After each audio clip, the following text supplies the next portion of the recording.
Welcome to Sparta, where from the moment you take your first breath, your very survival becomes the first test of your worth. Congratulations! By simply being born, you've passed the initial screening of your life. Your twin brother, however, didn't fare so well. You see, in Sparta, babies aren't handed cute little onesies that declare them future leaders. Instead, every newborn undergoes a brutal performance review conducted by the Council of Elders. One quick glance at your twin's below-average build and, before you know it, he's already been given the ancient equivalent of a thank you for your application letter. The council swiftly determines his fate, a one-way trip to Mount Taygetus where the weak are left to die. And you, on the other hand, are the lucky one. Rather than cuddles and soft blankets, your earliest memories are of being submerged in wine as part of Sparta's first strength test. This wine bath, according to the Spartans, will either fortify you or reveal your innate weaknesses. So, congratulations again, you've just passed your second performance review before you even turned a month old. While other Greek babies are being pampered with gifts and affection, you're already getting the Spartan premium package. Sleeping alone, being exposed to the harshness of darkness from the very beginning, and never being swaddled, these are not meant to be signs of neglect but methods to toughen you up. Forget about lullabies of soft songs or cuddly toys.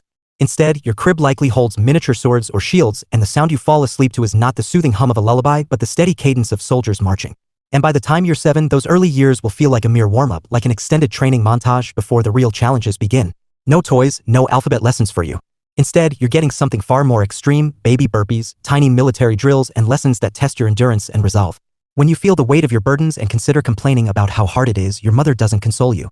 Instead, she points towards the daunting silhouette of Mount Taygetus in the distance, a reminder that you're lucky to even be alive. Those early years are just the beginning of your Spartan journey.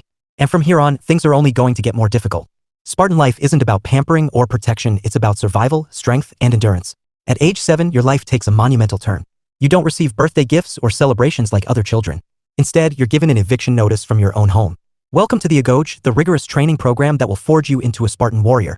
If you thought things were tough before, now you're about to experience the harshest kind of character building. The Agoge isn't just about physical toughness, it's about breaking down your spirit, challenging every aspect of your being until you're a living weapon. Your first day marks the beginning of this transformation. The first step? You get your head shaved. Your once soft skin is now hardened by the elements, and you're issued what can generously be described as clothing, one single piece which is expected to last you through the entire year. The concept of seasonal wardrobes? Not in Sparta. Winter is simply another opportunity for you to prove your resilience. Food is now a daily obsession. But don't get too comfortable with that food because portions are deliberately small, just enough to keep you alive but not enough to thrive. The purpose is clear: the goal isn't just survival, it's proving that you can endure hardship and deprivation without faltering. If you're lucky, you'll make it through the day without having to steal. If you're not, well, you better hope you don't get caught. Spartan discipline is harsh and punishment is swift. But survival is not just about having enough food to eat, it's about teamwork and learning to fight together, because failure in the Agoge doesn't mean just personal failure. If you can't make it as a team, the entire group is punished. You quickly learn that there is no I in Spartan training, it's all about we, and the survival of the group depends on you pulling your weight. Training doesn't just involve fighting and running. You're taught that every part of your existence is a form of preparation for war. Your body must become a weapon, but so must your mind. Reading, writing, and music lessons might seem irrelevant, but in Spartan society, they serve a purpose. They teach you how to coordinate with others, how to stay focused, and how to follow orders with precision. Of course, these lessons are minimal. There's no time for complicated philosophy or extensive learning. Spartan minimalism has existed long before the modern world ever coined the term. You're taught just enough to understand commands, and when asked a question, your response should be as concise as possible. Don't waste words, just act. This is only the beginning, however. Every new level of Spartan life presents even more challenges. And just like in a poorly designed video game, the difficulty only increases as you progress. There are no cheat codes. There are no save points. All you have is your own determination, and every day is another chance to prove your worth. By the time you reach your teenage years, your training intensifies. Gone are the wooden practice swords. Now you're expected to wield real weapons. You practice battle formations, but this time the stakes are higher. It's no longer just a drill. Your comrades aren't playing pretend, they're training to kill, and they expect you to do the same. The tough cloak you've been wearing all these years remains your only defense against the elements. And you'll need every ounce of toughness you've built over the years to endure the brutal Spartan winters. But the most dangerous part of Spartan adolescence isn't just the training. It's the annual whipping contest at the altar of Artemis Orthia. Every year, teenagers compete to see who can endure the most lashes without crying out. Some participants have even died trying to prove their resilience. This is Sparta, where every test of strength is both a public spectacle and a means to prove your worthiness. And even as you face these physical trials, you begin to glimpse what lies ahead in the Cryptia, the elite Spartan group tasked with enforcing order in Sparta's rigidly controlled society. The Cryptia is a covert operation in which the youth live in the wilderness, acting as vigilantes who target the helots, the enslaved population of Sparta. Your new life involves stalking the countryside by night, using stealth and cunning to maintain Spartan control. You carry as little equipment as possible. Just a dagger, basic sandals, and the minimal clothing that's supposed to get you through winter.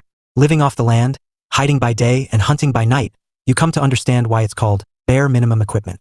The winds cut through your thin garments, and shelter is scarce. But this is your life now.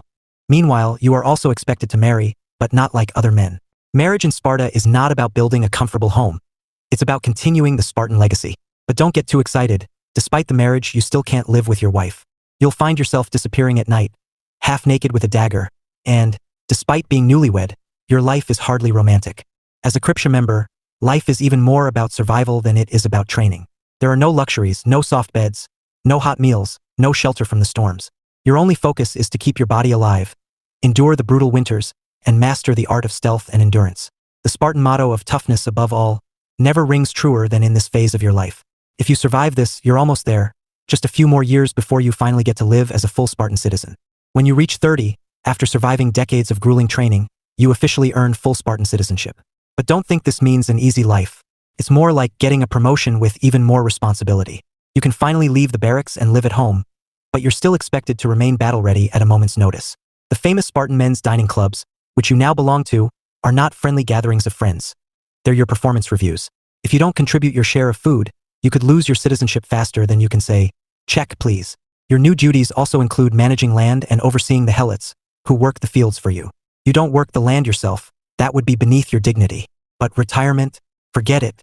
You're not truly allowed to retire until you're 60, and that assumes you make it that long. If the war horns sound, whether you're 30 or 59, you must be ready to fight. And so, at the age of 45, you stand at the Battle of Thermopylae, alongside King Leonidas and your fellow Spartans. The Persian army ahead of you is so vast that it can drain entire rivers, but you've been prepared for this moment your entire life. In the face of overwhelming odds, Leonidas delivers the most iconic line in history, "Come and take them." In that moment, you realize the true value of all those years of training. It wasn't just about survival, it was about showing the world what true sacrifice and honor look like. As the arrows of the Persian army begin to block out the sun, someone cracks a joke. "Good news, we'll be fighting in the shade." It's dark humor, but it's exactly what Spartan life has prepared you for. When death is imminent, it's not about fear. It's about humor, strength, and the shared bonds of brotherhood that have been built through decades of hardship.